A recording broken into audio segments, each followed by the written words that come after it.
Naniwala sila sa kwento kahit hindi nila tinanong ang side mo. Kung hindi ka man lang nila tinanong kung ano yung side mo, malinaw na yun. Yung kwentong narinig nila, yun na rin ang pinili nilang paniwalaan. Hindi dahil nalito sila, kundi dahil desisyon nila. Curiosity is respect.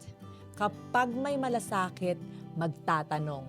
Kapag wala, maniniwala na lang sa kwentong mas convenient sa kanila. At alam mo yung masakit na parte? Minsan, hindi mo na kailangang magsalita para husgaan kanila. Tahimik ka pa lang, may verdict na. Pero pakinggan mo to.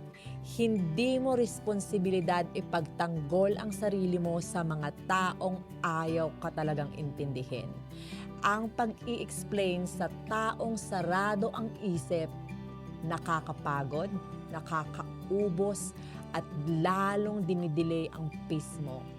Hindi lahat may karapatan sa kwento mo, lalo na yung mga nakinig lang para sumagot, hindi para umunawa.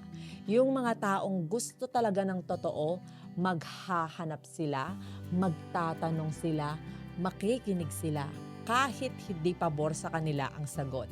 At kung pinili nilang hindi ka intindihin, kahit ilang paliwanag pa ang gawin mo, hindi sila magiging patas.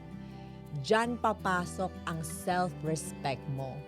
Yung moment na sasabihin mo sa sarili mo, hindi ko kailangang ipilit ang katotohanan ko sa taong ayaw itong makita. Hayaan mo silang maniwala sa gusto nila.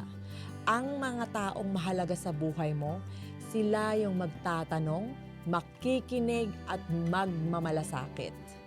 At yung iba, hindi naman talaga sila meant magdala ng truth mo.